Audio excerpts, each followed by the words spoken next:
بسم اللہ الرحمن الرحیم۔ پیر محمد افضل قادری مخاطب ہوں۔ امیر المجاہدین حضرت علامہ حافظ خادم حسین رضوی صاحب تشریف فرما ہے۔ جنرل سیکرٹری علامہ وحید نور صاحب تشریف فرما ہے۔ الحمدللہ تحریک لبیک یا رسول اللہ کا تاریخی لبیک یا رسول اللہ مارچ گجرات پہنچ چکا ہے اور اب اسلام آباد کے لیے جلد روانگی ہو رہی ہے۔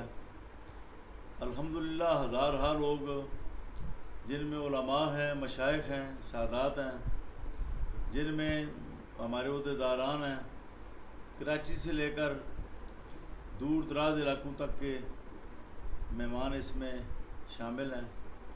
مطالبہ ایک ہی ہے کہ ہالینڈ کا سفیر واپس بھیجا جائے، کیونکہ ہالینڈ جو ہے یہ سیکورٹی دے رہا ہے گستاخان رسول کو، لہذا ہالینڈ برابر کا شریک ہے گستاخانہ خاکے شائع کرنے میں۔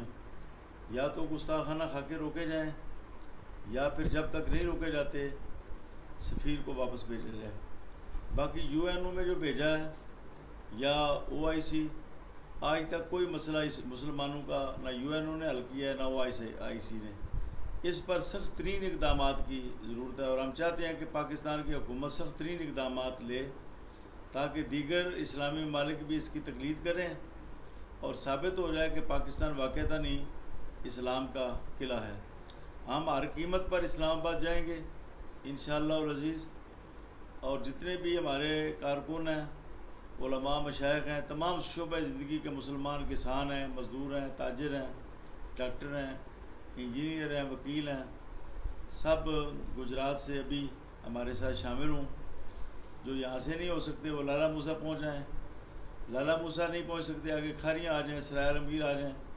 بہرحال آج ہمارے ساتھ سب شامل ہوں، ادھر سرگودا سے بھی آ جائیں، ادھر میاں والی سے بھی آ جائیں، کشمیر سے بھی، خیبر پختونخوا سے بھی، پنڈی کو بھی اس بار مکمل نکلنا چاہیے، اسلام آباد پنڈی کو بھی، اور ہر گھر سے سب لوگ نکلیں، سب مسلمان نکلیں۔ یہ ناموس رسالت کا مسئلہ ہے، ایمان کا مسئلہ ہے، اس میں اگر کوئی سستی ہو گئی تو شاید کبھی اللہ تعالیٰ معاف نہ کرے۔ یہ رسول اکرم صلی اللہ علیہ وسلم پر حملہ ہے اور مسلمانوں پر فرض ہو گیا ہے کہ حضور نبی کریم پر جو حملہ ہے اس کو پسپا کریں اور گستاخانہ خاکوں کو روکنے کے لیے جو قربانی بھی دے سکیں وہ قربانی پیش کرے۔ اللہ تعالیٰ اپنی نصرت نازل کرے، ملائکہ کا نزول، اور اللہ تعالیٰ تحریک لبیک کو کامیاب فرمائے، کامران فرمائے، فاتح فرمائے۔